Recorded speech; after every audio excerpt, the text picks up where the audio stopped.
I want to tell you it's happening in Africa. And today, to share his insights and experience with us, is Noel Kok. Noel is the Executive Director of NEWF, and his responsibility is particularly programs and partnerships. And Noel and I go back, and NEWF is on a roll. So where do you want to start, Noel? It's really great to have you here. You're in LA today. And so let's just catch up.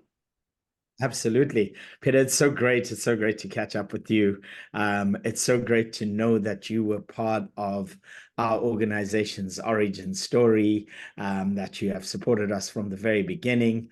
And yes, this week I'm here in Los Angeles for the National Geographic Society Storytelling Summit.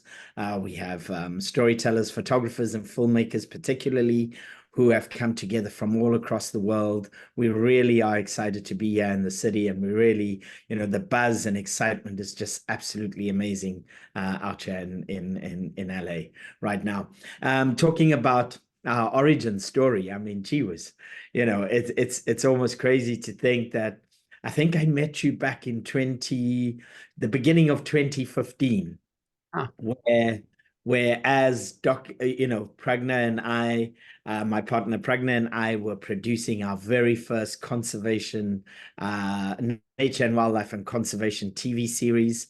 And the National Film and Video Foundation back in South Africa was supporting a delegation to go to the World Congress of Science and Factual Producers in Hong Kong that year. And we were very lucky in that you were selected as the mentor for our delegation. I forgot about that. That was a fantastic trip.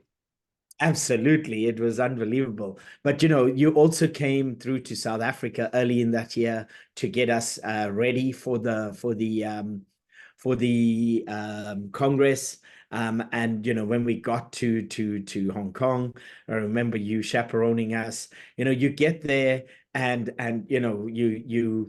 you a first-time producer, you have this product, you don't know whether, you should be setting up meetings, you don't know who to approach, you don't know anybody in this international stage. And we were just so fortunate to have you guiding us and introducing us to, all the key relevant role players in industry, and then sad to say, that after that Congress and after the series had launched in South Africa, it did very well in terms of ratings. However, we weren't able to get a second season because of funding issues, and unfortunately, that series actually bankrupted us.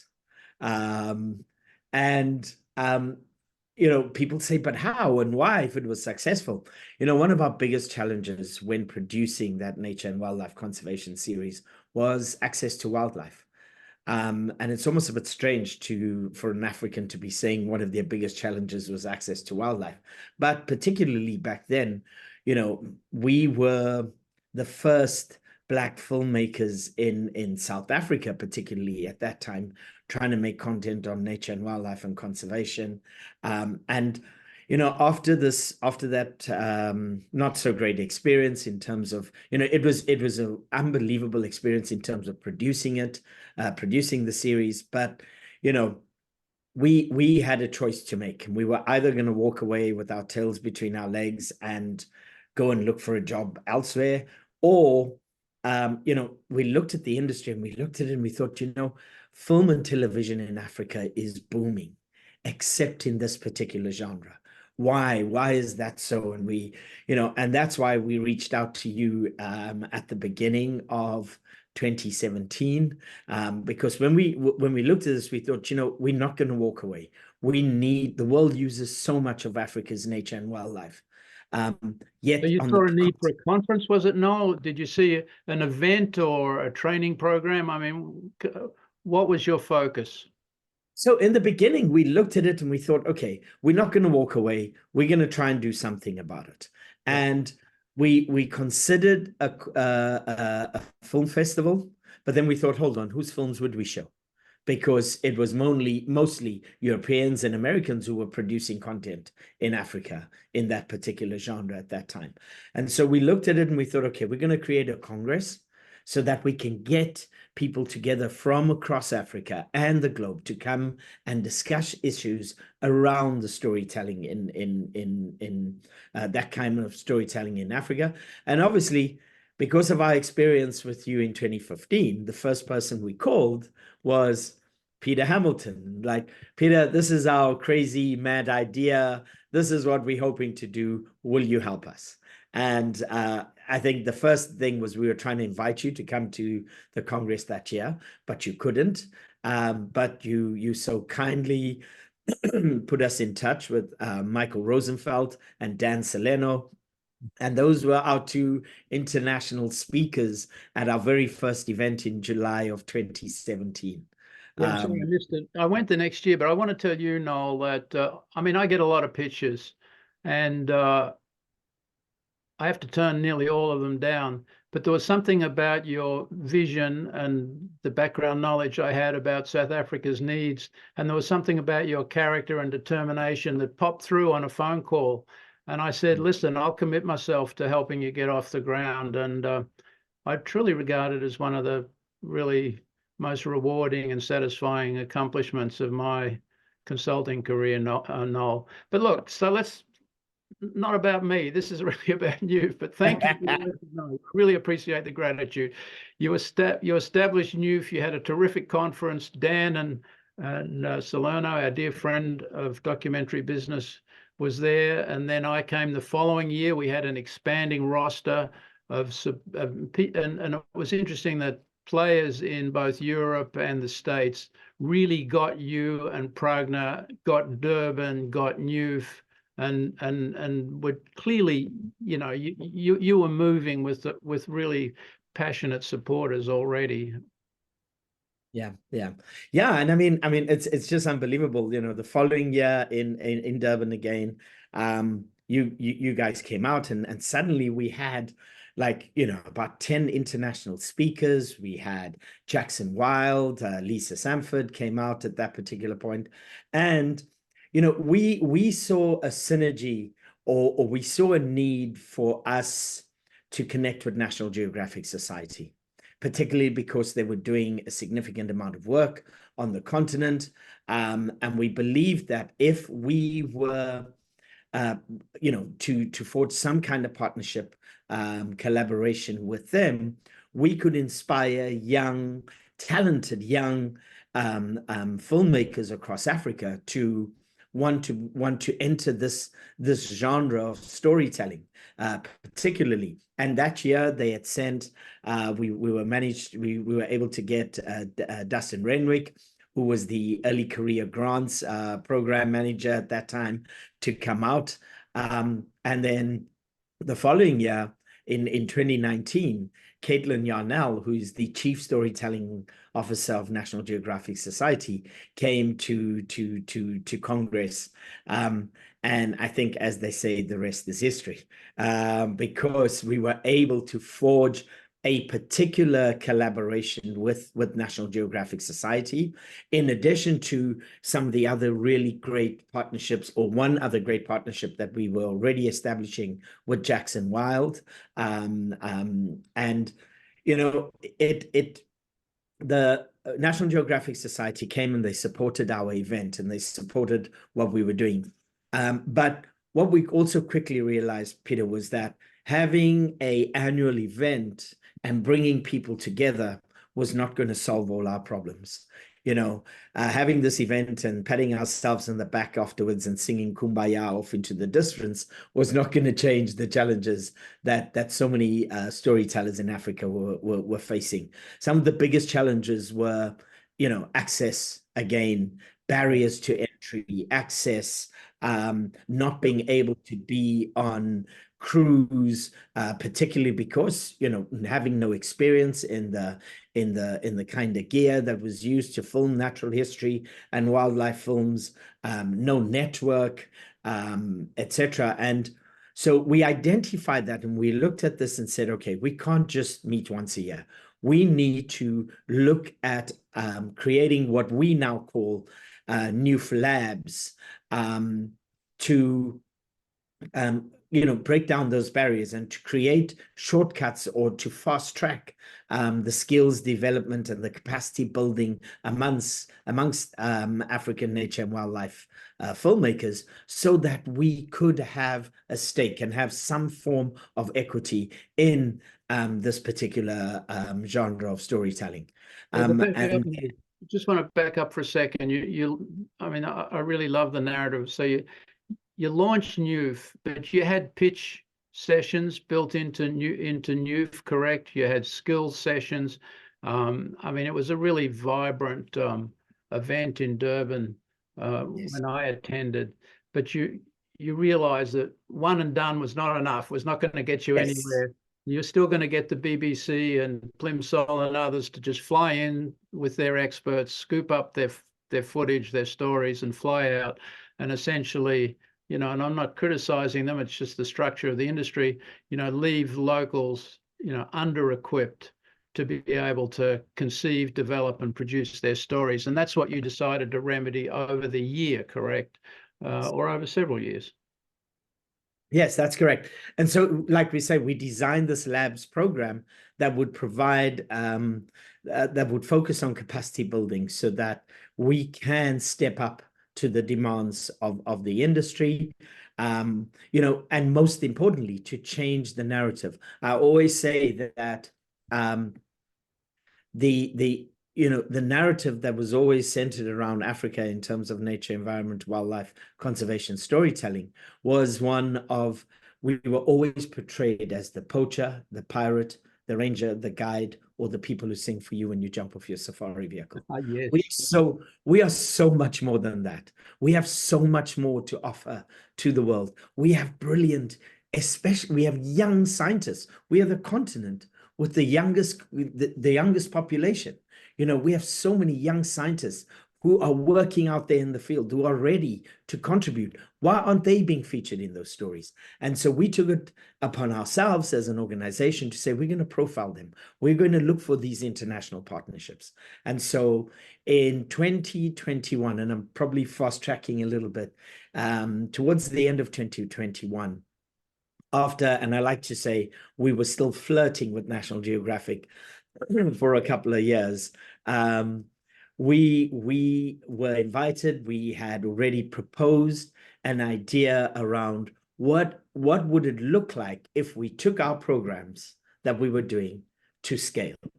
What if we, by then we were already a Pan-African organization, but, we were trying to, really build this Pan-African movement, if you want to call it. But it was challenging from, just a small organization that had started just a few years earlier. And so we pitched this idea of what we call Africa Refocused. And the idea was we were inviting the world to, change their lens and refocus the way they look at Africa.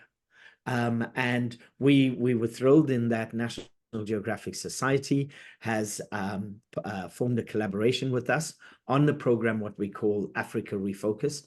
And essentially, it's just taking the work that we were already doing and taking it to scale. And when you mentioned, we had that pitching session in 2021, when we had partnered with National Geographic Society, we had supported and produced 14 films. We had about 50 odd fellows from about 8 to 10 different countries in Africa.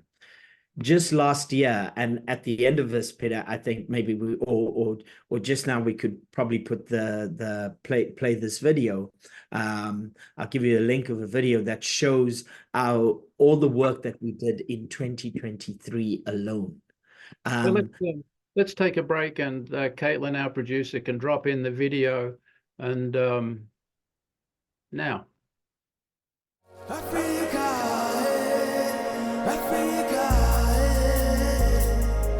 Last year, we embraced the spirit of Ubuntu as our community grew to more than 220 fellows. Our Pan-African reach now extends over 25 countries and islands. It was a year written in the stars for the composers. They kicked off by opening the National Geographic Storyteller Summit and made great strides for African film composers by taking home the Best Original Music Score Award for Ngashi, Race for the Ukavango at the prestigious Jackson Wild Media Awards. The energy, rhythms, and beats were the life of the Fellow Summit and Congress, where we gathered as a community with intention. Speakers from across the globe delved into industry highlights and insights, global trends, exploring training, mentorship, and partnership opportunities. This was the foundation for more than 20 labs across the continent, where we celebrated visionary partnerships and welcomed industry mentors and emerging talent from Benin, Botswana, Cameroon, Ghana, Madagascar, Mauritius, Nigeria, Rwanda, and Uganda to participate in labs collaborating virtually and on the ground.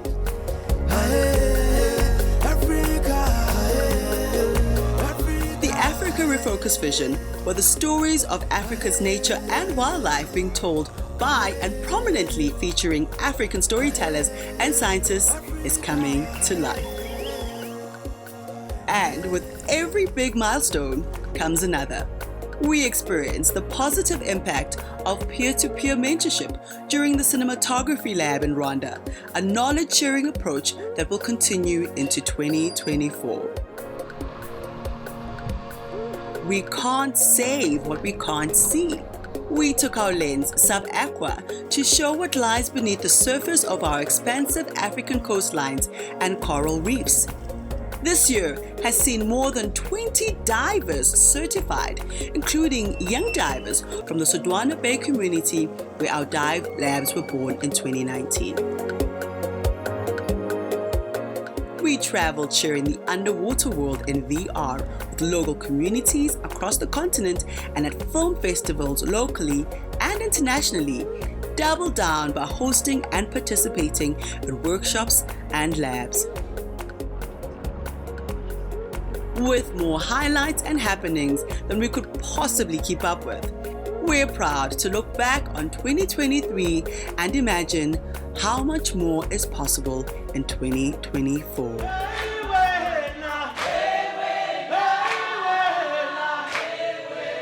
And finally, we brought all of these incredible strides and stories home to Ekaya, our storytelling research and dive center, a place long dreamed of by NEWF and so many of our continental community. Mamkina Mhlophe voice blessed our home, a space built around the needs of a community, local and in Africa at large. It has the collective at the center of it all, and every storyteller and local who passes through with a new word to share or a dive to log fuels the dream that this will be one of the many spaces of its kind sprinkled around Africa.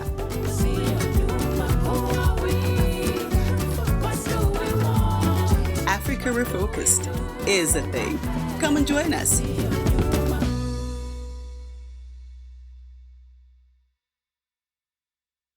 So Noel, you've got well over 100, fellows coming through the program. They're from all over Africa. I mean, there's just such diversity in Africa. Are you finding that from your South African base, you're able to service West Africans from Nigeria, Ivory Coast, as well as East Africans from Kenya? And I mean, just must be such a challenge addressing such linguistic talent, etc., diversity. Mm-hmm. It is a challenge, Peter, but Africa is a continent, not a country. Wow. And we remember that, and we even though we are breaking down the barriers and the borders that in some cases we didn't even have a hand in putting up, we do respect the independence of each of the various countries across Africa. We also see the need to develop these pockets of excellence all across the continent. They can't only be in one particular country. Most of our fellows you know, most of the 220 fellows come from East Africa. We are South African based, but most of our fellows are from Kenya. You know, each year we target a particular region. There are 5 sub-regions of Africa. In our first year of Africa Refocused, excuse me, in our first year of Africa Refocused, we targeted East Africa. Last year in 2023, it was West Africa. As you can see from the video, a lot of our visits were to countries in that region. And then this year, we are excited that we are focusing on Central Africa and the countries that make up the Central Africa region. And we're excited because so many of those countries are French speaking. Yeah. And you know, language should not be a barrier for the work that we are trying to do in Africa. Language should not be a challenge, and we are accepting that full on. We have a number of fellows in the region already, and we're excited for the growth that we're going to make in that particular region this year. So I have a couple of questions about the facility. Who is the principal funder? I mean, the principal funder was our collaboration with National Geographic Society, Africa Refocused. So they were the principal funder for our facility. And like you said, it's to scale, you know, take the work that we were already doing and just taking it up to scale. You know, what's also exciting is there are so many National Geographic explorers in Africa who are also new fellows. So if anybody, you know, if you complete a lab or participate and complete a lab that we host, you become an official new fellow. And 22 of our fellows are also National Geographic explorers.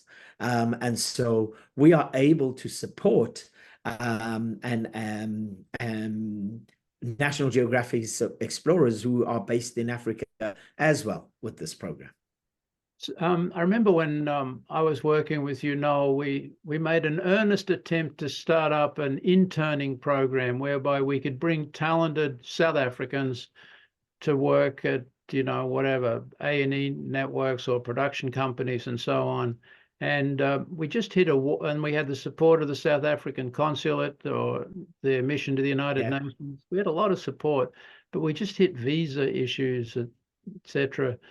I mean, I just think that would be a tremendous path forward in order to build confidence and credibility, because then you're assaulting the system from within instead of, you know, upskilling and then, you know, charging at the walls from without. Can Nat Geo or anyone help you develop such a program? Have you thought about that? Yes, we are looking to revisit it, Peter, and maybe it's something we must chat about again. You know, like you said, we did hit a bit of a wall. Now we are so much wiser in terms of the needs and the requirements for visas. It is one of our biggest challenges. It really is. Every time we want to attend Jackson Wild, when we want to attend Wild Screen, it is always, you know, we are already preparing from last month for our delegation that's going to attend Wild Screen this year. Last year at Jackson Wild, we had a delegation of over 26 new fellows that were at Jackson Wild. The energy was just magical. As you saw again from the video, we scooped our fellows from one of our programs, scooped the best original score for a film, Nkashi, the Race for the Akavango. It was a National Geographic Society produced film. And, you know, we like to laugh and tease about this, but it's actually quite a great feat. You know, they were in competition with the legendary Hans Zimmer, you know, and they were, and they won that category. You know, it is just another example to show that the world is hungry for our content. The world is ready for this kind of change. And I think if we can continue this kind of momentum, I think, like you say, we understand that this is expensive, that production companies are nervous about taking greenhorns and just placing them in charge of really big productions, etc. But if we do attack the system from inside, if we do build partnerships and collaborations, we can demonstrate, that this does work, and that nature and wildlife storytelling, is particularly nature and wildlife conservation storytelling, does not have to continue being the extractive industry that it was for so many years. Well, that's good. That's a great way to summarize it, from an extractive industry to I don't know, what's the two, from extractive to local, I think local production that goes global, local skills that go global. I'm lost for a word right now, but I think it's building a sustainable community of storytellers, right? That are making meaningful content, not just to entertain, but to drive change and to inspire people across the world to live more lightly on this planet, to protect our planet. We all know the trouble that we are in, or the challenges that we increasingly face as a planet. And I think just by demonstrating that this kind of collaboration and storytelling is possible, we don't have to fly all these crews up to far distant places to tell the kind of stories. And we will bring new perspectives, different perspectives, because we have always lived with these animals. We have always lived in these habitats, and we can really bring something new and fresh to the discussion. well, it's really great catching up with you, and I can't tell you how thrilled I am to hear about your progress. NEWF, there was a breakdown during COVID in terms of being aware of what you were accomplishing and doing, and I made a promise to you to cover your activities more intensely for the balance of 2024, and to put a spotlight on the work that you do in our newsletter, such that I'm another one of the ways in which you'll reach a wider audience. But it's really great chatting with you, Noel, and congratulations to you and Pragna, and I look forward to seeing you soon and hearing more about what you're accomplishing. Absolutely, absolutely, Peter. Thank you so much. It's through mentors like you and some that remain. We have an unbelievable a group of mentors, of industry experts that support us and give of their time and their wisdom freely. And I look forward to this year. And again, thank you so much for your support. And I really look forward to bringing these perspectives and these activities, and really hopefully creating a bit of a buzz on your platform, showcasing to the world, some of the activities that we are up to here in Africa. Well, thank you, Noel, and we will see you soon. Absolutely. Thank you, Vida.